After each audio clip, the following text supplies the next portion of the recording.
Assalamualaikum warahmatullahi wabarakatuh. Perkenalkan, nama saya Muhammad Almanzo Chandra, berasal dari Prodi Pendidikan Kelatihan Olahraga, Fakultas Ilmu Keolahragaan, Universitas Negeri Jakarta. Tugas ini saya buat demi memenuhi kebutuhan tugas dari mata kuliah ilmu gizi bersama Bapak Abdul Syukur dengan materi karbohidrat. Yang pertama yaitu pengertian karbohidrat. Karbohidrat adalah senyawa organik yang terdiri dari unsur karbon, hidrogen, dan oksigen. Terdiri atas unsur C, H, dan O dengan perbandingan satu atom C, 2 atom H, 1 atom O. Karbohidrat banyak terdapat pada tumbuhan dan binatang yang berperan struktural dan metabolik.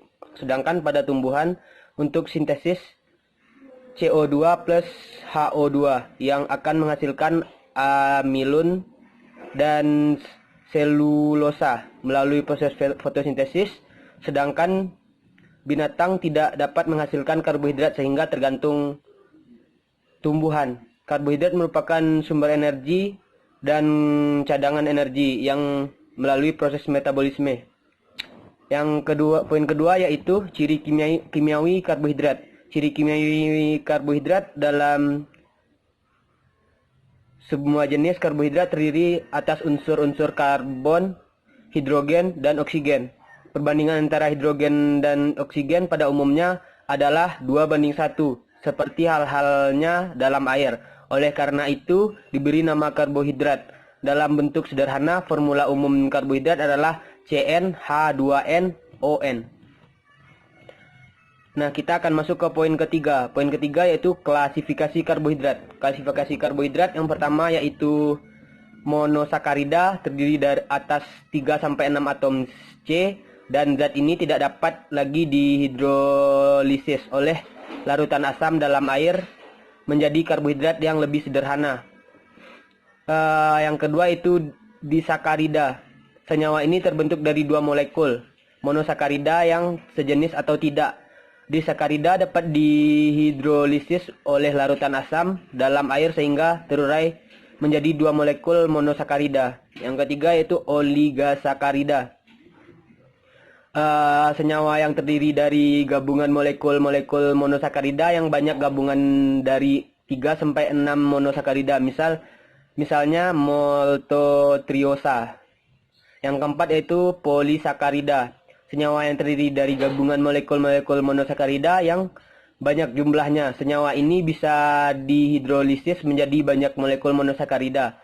Polisakarida merupakan jenis karbohidrat yang terdiri dari lebih 6 monosakarida dengan rantai lurus atau bercabang. Poin keempat yaitu fungsi karbohidrat. Yang pertama yaitu sumber energi. Sebagian karbohidrat di dalam tubuh berada dalam siklus sirkulasi darah sebagai glukosa untuk keperluan energi segera. Sebagian disimpan sebagai glikogen dalam hati dan jaringan otot, dan sebagian diubah menjadi lemak untuk kemudian disimpan sebagai cadangan energi di dalam jaringan lemak. Sistem saraf sentral dan otak sama sekali tergantung pada glukosa untuk penyaluran energinya. Yang kedua fungsi dari karbohidrat yaitu pemberi rasa manis pada makanan. Karbohidrat memberi rasa manis pada makanan, khususnya mono dan disakarida. Fruktosa adalah gula paling manis, disusul oleh sakkarosa, glukosa, maltose, dan laktosa. Yang ketiga dari fungsi karbohidrat itu penghemat protein. Bila karbohidrat makanan mencukupi, protein terutama akan digunakan sebagai zat pembangun. Yang keempat yaitu pengatur metabolisme lemak. Karbohidrat mencegah terjadinya oksidasi lemak yang tidak sempurna, sehingga menghasilkan bahan-bahan keton. Bahan-bahan keton mengikat basa berupa ion natrium. Hal ini dapat menyebabkan ketidakseimbangan natrium dan dehidrasi. pH cairan tubuh menurun. Keadaan ini menimbulkan ketosis atau asidosis yang dapat mengikat tubuh. Dibutuhkan 50-100 gram karbohidrat sehari untuk mencegah ketosis. Yang kelima, fungsi dari karbohidrat itu membantu pengeluaran fases. Karbohidrat membantu pengeluaran fases dengan cara mengatur peristaltik usus dan memberi bentuk fases. Selulosa dalam serat makanan mengatur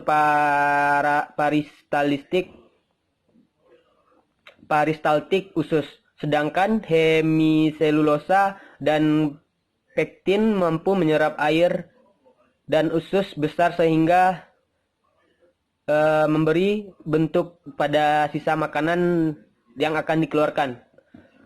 Poin 5 yaitu pencernaan, absorpsi, ekskresi, dan metabolisme pada karbohidrat. Tujuan akhir pencernaan dan absorpsi karbohidrat adalah mengubah karbohidrat menjadi ikatan-ikatan lebih kecil, terutama berupa glukosa dan fruktosa, sehingga dapat diserap oleh pembuluh darah melalui dinding usus halus. Poin 6 yaitu sumber karbohidrat. Sumber karbohidrat adalah padi-padian atau serealia, umbi-umbian, kacang-kacang kering, dan gula. Hasil olahan ini adalah bihun, mie, roti, tepung-tepungan, selai, sirup, dan sebagainya. Poin ketujuh yaitu kebutuhan karbohidrat sehari untuk tubuh manusia.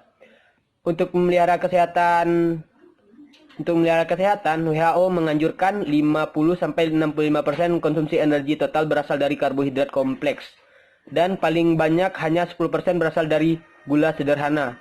Lembaga Kanker Amerika menganjurkan makan 20-30 gram serat sehari.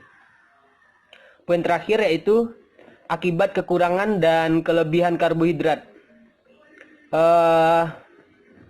Akibat kekurangan dan kelebihan karbohidrat yaitu jika manusia kekurangan karbohidrat, efek yang ditimbulkan yaitu penurunan berat badan. Yang kedua, menurunkan energi pada tubuh sehingga tubuh terasa lelah dan letih. Yang ketiga, mudah terangsang berbagai penyakit karena imun pada tubuh menurun.